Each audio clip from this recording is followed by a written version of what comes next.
Welcome to Conversations from the Continent with the Movement for Economic and Social Development in Africa, MESTA. This is a platform where we engage with Africa's most inspiring thought leaders, professionals, and doers that are driving transformation on the continent. On this podcast, we tell African stories, discuss solutions for African challenges, and shape positive African narratives to mentor and inspire our listeners. In our summer season, we'll cover a wide range of topics across different fields, including entrepreneurship, healthcare, activism, nonprofit work, entertainment, and politics. My name is Meamande Wamkwamba, and I am your host. Our guest on today's episode is none other than Jephason Kalengo, Jeff the mobilizer, Jeff the organizer, Jeff the law student. Jeff, the communications expert. Jeff. Even right now, I'm looking at saying Jeff Mobilizer Pro Max. Jeff, welcome. Welcome. Thank you so much, man. I'm glad to be part of this conversation, actually. Awesome. It's a pleasure to have you on. So we'll jump right into it. Who is Jephason Kalengo? Tell us a bit more about your background, where you grew up, what inspired you to pursue a career in law and human rights? Yes, thank you so much, firstly, Mia, for having me on this conversation. My name is Jephason Kalengo, a young man who was born in Mbala, Northern Province, but grew up mostly in Lusaka, in Chawama constituency, where I had to work with different young people from different backgrounds. And of course, some are aware that Chawama constituency is not a much developed constituency. It's one of the marginalized constituencies in Lusaka. So I grew up there as a young man, working with young people, different stakeholders on the ground. But of course, by then, my mind wasn't that fully developed, and my thoughts and conversations were not that very authentic. Yes, Right. grew up in Chawama. I used to see all those kind of injustices. I used to see a community where there's no much priority on the development of young people or the community at large. So that's my background before the law and before the mobilizer. Yes. Awesome. So I want to ask you a question, especially given your background. We've done some community work together, and one thing that is prevalent in our communities right now is the issue of drug and alcohol abuse amongst young men, right? And sometimes people argue that because there's been a high focus on the girl child, that the boy child has been neglected. And as a young man yourself that has been in that environment, how did you, or what motivated you to choose a different path for yourself? And how did you do that? And I ask this for other young men who will be looking around their environments and seeing there are no role models here. What did you choose this path, and how did you stay away from that? Firstly, one of the people that inspires me up to now is, I don't know if you know Professor Pio Lumumba of Kenya. Yes.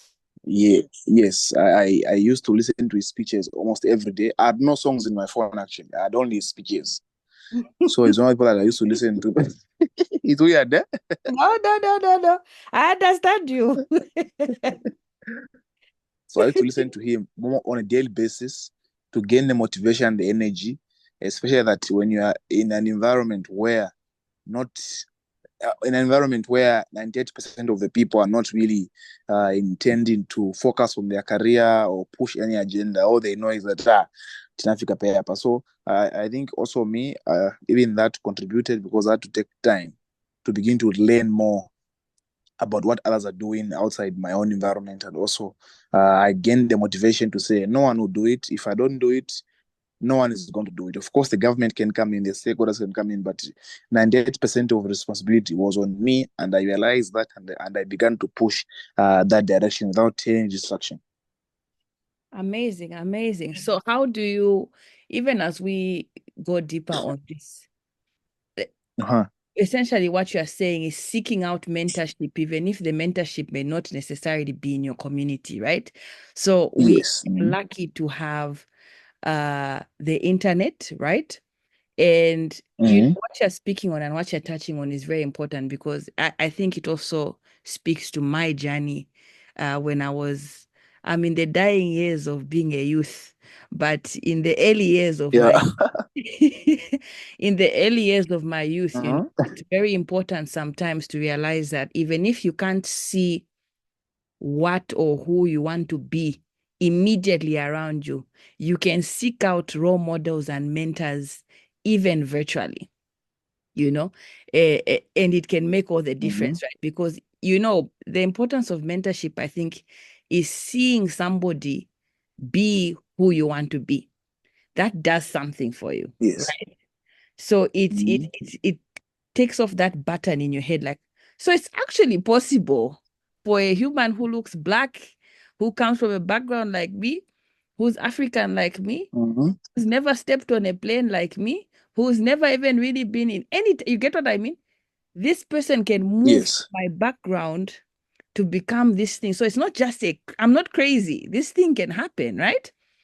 And I think Yeah. Yeah. a very important thing when you think about mentorship and giving you fire in your personal journey. So now you're at UNZA, right? Yes. In your third year, if I'm not mistaken. Yes. Steady. And you are also an activist that does a lot of community development, like you've said. How do you think students can contribute to social economic development in Africa? Firstly, we have to recognize the fact that students are one of the pillars of community development, among other pillars, which includes CSOs, the church, and the community leaders. Because why are students part of the pillars? It's because they are found in an environment where indigenous knowledge is shared, an Right. environment where new ideas are born, an environment where different people of different backgrounds and mindsets meet. So they become the biggest contributor to such a development in Africa because they carry an energy, they carry an ideology that can easily shape the direction of the community. And mostly they can't, at most of the times, maybe follow a developed ideology that has been in existence for a long time, but they can develop a new ideology that they Right. think can develop the community. Why? Because where they are found, that's where the inception happens. That's where the ideology is born. So essentially, students hold the key to a lot of innovation in our society, right? Because Yes. they've been exposed to what the older generation are doing and have done, but they also have a new way of thinking. They have a new ideas, and they can make a contribution to innovating the way we live in Africa, basically, right? But now my question to you, Yes. it's a two-way street, right? So even in as much as students have these ideas, this passion, this drive to advance change, they don't necessarily have the framework. And by framework, we can mean resources, we can mean platforms, we can mean empowerment and support, right? So my next question to you as a student yourself is, how can civil society, government, and higher learning institutions support students? Yes. The first thing you have to appreciate and recognize is that in most African setups, platforms are not guaranteed, opportunities are not really given, and the power is not given but taken. And the best way that institution Oh, I hear you. I the hear best you. the best response that an institution like the University of Zambia, for example, can do is to, number one, appreciate that not everyone who has come to learn at that institution is going to end up being employed in a company somewhere at Redkins, is going to be employed somewhere at Office of the Attorney General in government. No, but some are going to be agents of change who are going to work independently in the community. And Right, hence they ought to be given a platform which is different from the one that has been existing for years. right. So the first step is for government government institutions or universities to appreciate that they ought to provide a different system and a different environment if we are to realize such kind of a result. So Then let's to the youth again, Mhm. we also need to realize the fact that a platform won't be delivered on our doorstep. In an African setup, that's a dream, unless otherwise. You correct me. No, absolutely. And Yeah. that statement that you passed about power not being given, it's taken.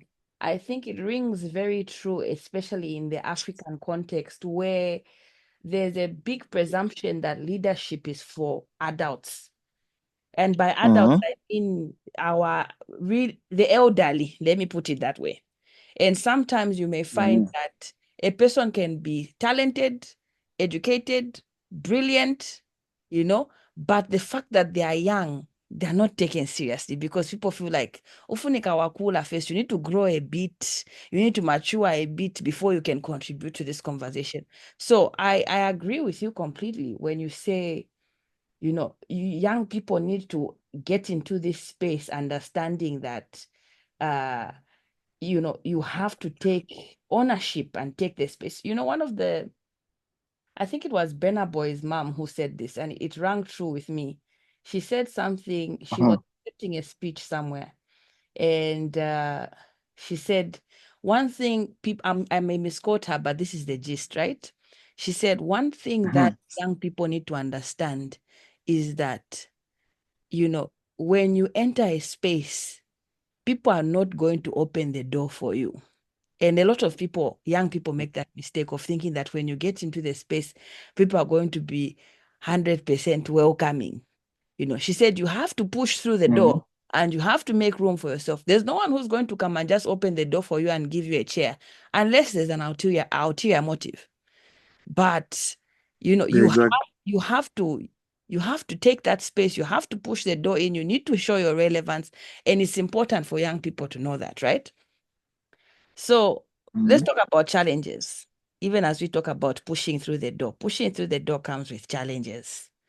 What Mhm. challenges have you faced being a student, an activist, you're working, you're doing your own thing? What's the difficulty that comes with that? The first difficulty is that number one, for you to get into these spaces, you have to have perseverance because, as you mentioned, if you go in these meetings, no one is going to greet you. You have to greet these people. If you go in these meetings, one is going to give you a chair to give yourself a chair. So you find that in these spaces, you have to have perseverance. You have to understand that when you go in those spaces, not everyone's going to like you. Not everyone's going to smile at you. But you have to know that you didn't go there for a smile. Neither did you go there for uh, a relevant seat, but went there with an intention to occupy the space and influence change in that platform. That's the first thing. Then secondly, of course, trying to balance up these three things, working, of course, as a young man in Chawama constituency and also school, it's a challenge because some lecturers, for example, in my first year knew that I'm outgoing. I need to balance up the three. I can't choose one because I have to secure tomorrow. So some lecturers knew that I'm not going and they took advantage of that and made me fail some courses, which I knew deliberately made me fail because I missed their classes when I was a class rep. And and some helped me pass some of their courses because they knew that despite me being a student, I have to attend to one or two things, I have to do this. That's another challenge. Then the third one, it's a challenge to balance up with things like church, relationships, friendships. It becomes very hard because you find that 24 hours isn't enough. School require about 8 hours, work is 8 hours. In Mm. 24 hours minus those minus 16 hours, we have about 8 hours. Then you have to sleep in those 8 hours. You have to Right. attend to a friend at 8 hours.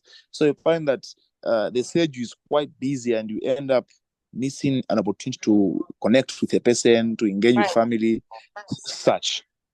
And you know that what you're saying brings in the topic of mental health because I think we have had, and we've spoken about this before, we've had very Mm-hmm. similar journeys because I know what it's like to fail a course. When I was in law school, I failed a course. I failed two courses. So I failed twice. I went on part-time twice. Mm-hmm. And you're working. I'm working for a law firm, so you're there full time. On top of that, you're supposed to be in class full time. And like you are saying, there are lecturers that don't take kindly to your absence. Even though, sometimes there's a presumption that if you're absent, you're just playful. They don't see, they feel like you're not taking the school seriously when in actual fact you're also trying to apply yourself at your job, right? And for me, I don't know how it is for you, but for me, I feel like I didn't feel like I belonged anywhere, if that makes sense. Like I'm not really fitting in with the people at work because anyway, for me, the difference I think is because I was working in a law firm, right? So you're not really fitting in the Yeah, people. setup is different. Yeah. Yes, they've passed Ziali, they've done everything. They're admitted to the bar. You are still a law student, so you low key can't sit with them, right? But then again, even in school, you've gone on part-time, you're behind your classmates, you're now in a new class, so you don't really have that community, with your schoolmates. Also because you're not really there for all the bonding because people bond after class and you after class you're at work, right? And I think personally, it was a challenge for me to kind of get my mental health straight. How do you maintain your mental health and how do you regulate your emotions? Firstly, is that I've just begun to realize that these things have to be done, need to be done, and must be done Right. in any way possible. So, with that mindset, I'm able to juggle around, get stressed here and there, talk to a few friends, talk to, like, the dean is my very good friend. Talk to her if there's any challenge with school, if I ain't deferred, such, then I also get back. Otherwise, I don't have a specific route that I take to say every Friday I go and see this one. But I think I want to also find alternatives like sports, which sport I can be doing on a weekend just to refresh myself. But for now, I'm just taking it upon myself that I have to do these things whether I'm stressed or not. I need to work on this thing. It has to be done. School has to be taken serious. Work has to be finished, and the community has to be just that. I hear you. And I think one thing that you said that's very important is that comment you passed about saying these things have to be done. And, young people need to learn that sometimes you need to do what you need to do to get to where you want to go, right? So sometimes it may not necessarily be comfortable, but it's necessary. And like I said, in my own journey, I've seen that, and I can see it in yours as well, where there's a certain level of growth that you experience as a result of all the work that you're putting in. And that growth puts you at an advantage professionally, right? So by the time you are Yes. graduating, you're not starting from zero. You're probably going to already be employed. You're already going to have 3-4 years of work experience, which gives you an edge over your other competitors. So it's not in vain. Sometimes you have to do the work and it may not necessarily be comfortable, but it's necessary, right? So now on the issue of employment now, let's talk about finding opportunities. You recently started a new role as comms officer, communications officer with PAAGZ, which is People's Action for Accountability and Good Governance in Zambia. And I know you've also done a lot of work with other organizations in Zambia and international organizations as well. You've done consulting and mobilizing for international organizations as well. How do you find opportunities? What is your strategy for other young people who are thinking, okay, I also want to start working, but I really just don't know where to start? What has been your strategy in finding opportunities?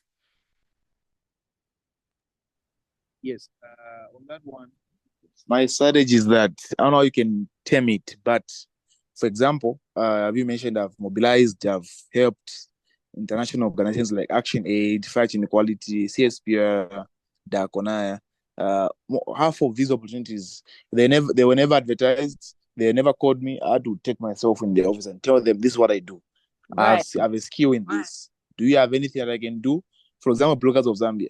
When I told Molonga, the ED for bloggers, I told him, me, I have a skill in mobilizing. I've been mobilizing for quite 3 years now.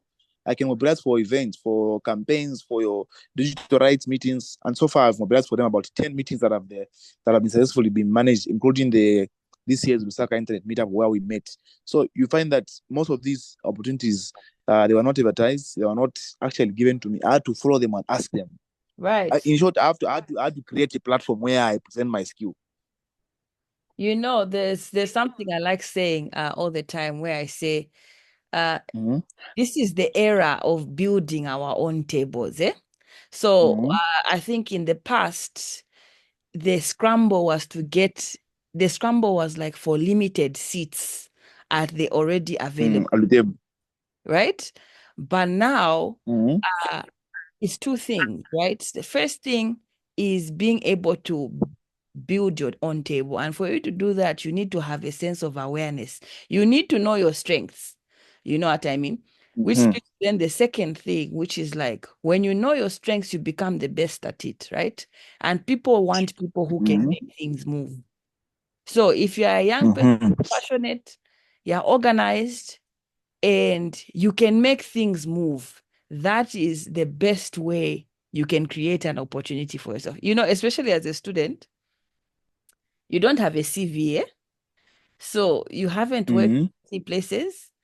You don't necessarily even have qualifications because you don't have your degree yet. So for intended purposes, they're 12, you know, how then to stand out as a person who people think you can work with? It's what you're saying. You need to show that you have a skill that is relevant to the work they are doing, you know. So I think that's very important. So now I want us to come back to your social life. How do you find time for yourself outside work and school? Like I think you spoke a bit about picking when you can to talk with people and catch up.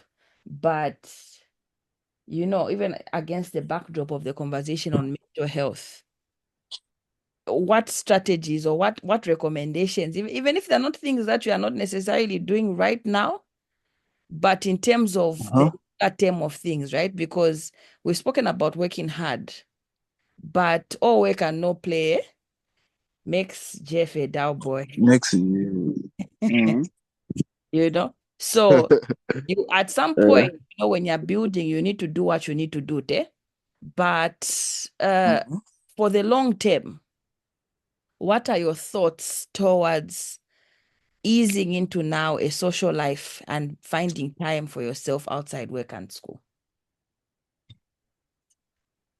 Firstly, is that I have to ensure that when I knock off work or when work is done, it's possible I need to have two numbers for communication. If I switch off my phone for work, switch off my laptop, you know, there is sentence of you have a laptop with you wherever you go, you work everywhere. Right. That kind of system can kill you.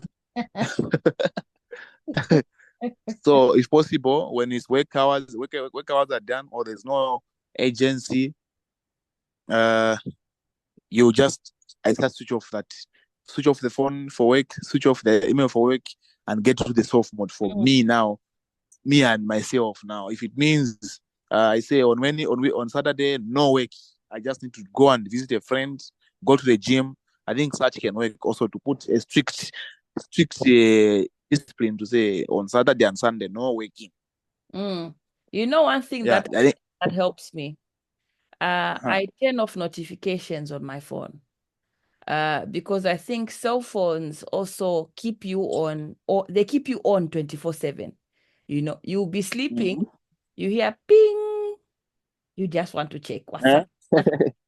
You know what I mean? Before you know it, your hair has babered in whatever constituents. Before you know it, you're on Twitter reading what's happening.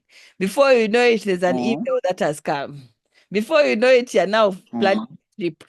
You know what I mean? And before you know it, you're bent out. Yeah. So one strategy that I do, issue of phones and numbers, I do the same thing. It's an excellent strategy. Separate numbers, a work line, a personal line. And on top of that, I have periods where I go off grid. So I'm on do not disturb. I don't have any social media platforms, nothing, no emails, nothing is sending me a notification about this, And the advantage with these phones that we have is that you can pick. It doesn't mean that you're unavailable for an emergency, right? So you can still have emergency contacts that can reach you if need be, that know where you are. But, it's important to have those periods of silence, especially in this community work that we do, where there's always something going wrong. So I think it's very important to have that. So now, as we wind up our chat, let's come out of the community in Zambia, or the community in Lusaka and the community in Zambia, and speak on our hopes and dreams and aspirations for the future of Africa. So as we know, Africa's population is primarily young. What are your aspirations? What's the Africa that you see, the Africa of tomorrow, in your mind? Yes, with my experience of working with young people from different countries, like, when I was in East Africa, I met young people from different African countries, and I learned that, the challenges are almost equal.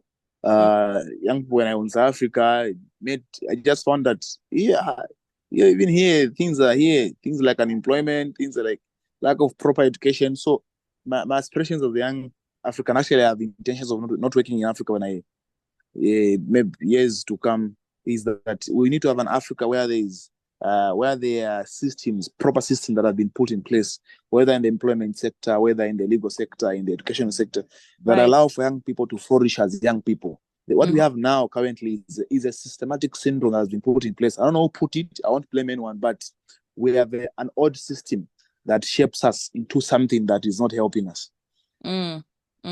Yes.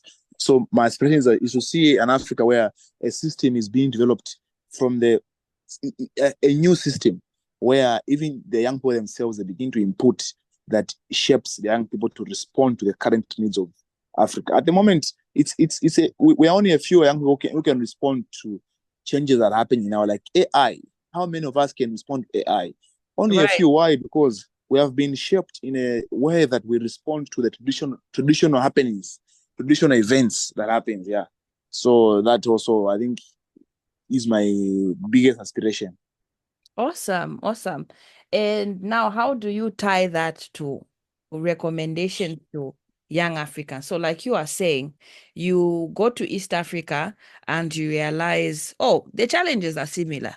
You go to Southern Africa, South Africa, the challenges are similar. You go to North Africa, you go to West Africa, we are talking about unemployment, we are talking about poverty, we are talking about civil unrest, we are talking about lack of access to bare essentials, right? And now, just from what you're saying, what is now emerging is that there are many young activists, but for the major part, we are still operating in isolation. So the East Africans are dealing with East African things. Us in Zambia were dealing with. How do we, or what are your recommendations on how we can foster unity so that we combine our efforts and increase our impact? How can we make these community conversations a continental conversation? Oh yeah. So the first one is that in most African setups, this kind of influence will by 98% only come into effect with regards to political power. So what we also do as young people in our own sections, where we have to identify who among us can manage to hold political power. Then we support them in that context. They get that political power. When they get that power, it's very easy for them to begin to transmit and transform a platform where we can connect now different African young people to begin to have a conversation on a global stage.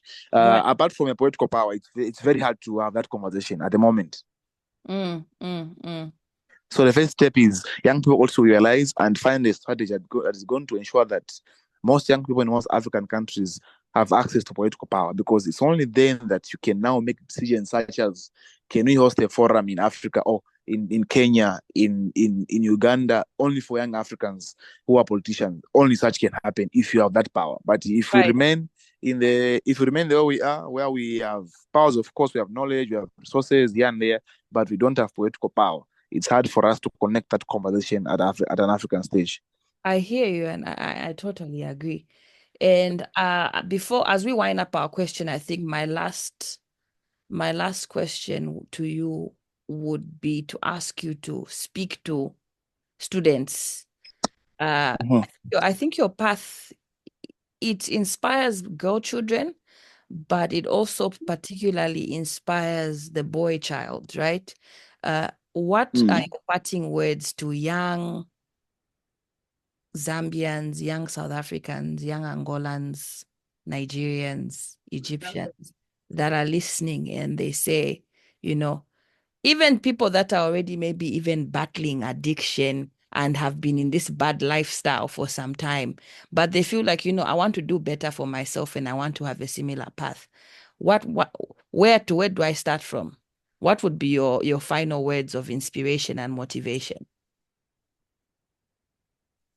Firstly, is that each one of us ought to realize that the African system has been damaged. I don't know by who, but in its current state, it's very hard for the African system to support each and every dream of the African child. So that's the first thing you have to realize and begin to move in a direction that has an energy. The energy that we ought to have is not the one that is of, for example, hydropower. When there is no water, it finishes. No. We have to have a kind of energy that is having different kind of sources. When there's no hydro, we have solar power. When there's no solar power, we have coal. When there's no coal, we have lithium batteries. So that kind of energy, Right. which is self-induced, like the energy comes from inside. Then when it comes from inside, when it comes outside, it begins to respond to the current status of the African society. Otherwise, if the energy is not from inside, we'll end up reading books online, as we are taught by people. We read books, but we realize that the current conditions of the African communities does not at all support you to become who you want to be. But Right. if the energy is from inside, then it comes outside. You look at the conditions around you and you begin to respond to them according to your energy. Jeff, that is so profound and it speaks to resilience, eh? How young Uh, people need to, you need to find it within you. And I like that. I'm going to adopt that, where you say if the mm-hmm, power runs out, you tap into the solar. It's like these inverters that people are buying now, where it has power, mm-hmm, it has battery charge, it has solar charge. So when power mm-hmm. goes, Ponce. it moves to battery charge. When battery drains, Mm-hmm, it moves to solar charge. I think it's mm-hmm, important to have a similar approach when it comes to fighting and pushing for your values and your goals in life, because the challenges will be there and the motivations will drain at some point, but you have to find an inner source. And this was going to be my last question, but just based off what you are saying, where do we see Jeff 5 years from now? Where to from here?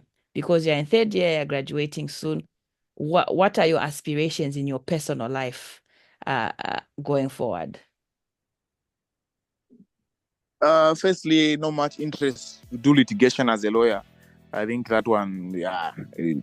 Time. Why should I go in court and start talking about cases that people committed? Lawyers, But yes, not much interest about litigation. Yeah, but I have much interest in mining law, like the mining sector. Probably in South Africa, in Saudi Arabia, such like at WITS. When I went at WITS, I'd sort of interest to mining law. But of course, I also want to develop my profession through a social space as a legal profession. For now, I think I can go that route. Then when time hits, I need to get back to the constituents. Like let's say men go in, they have to go back to the constituents and become the member of parliament or anything. Interesting. No, we wish you well. And we thank you for joining us for this very inspiring chat. I've learned a lot from you, and I think our listeners have also picked quite a few gems. So we'll close our chat here, but I'm so grateful to you for joining us, and we wish you well. No, thank you so much. Looking forward to more conversations. Thank you. Thank you. Thank you to our listeners, and we will catch up with you on our next episode. Thank you. Thank you.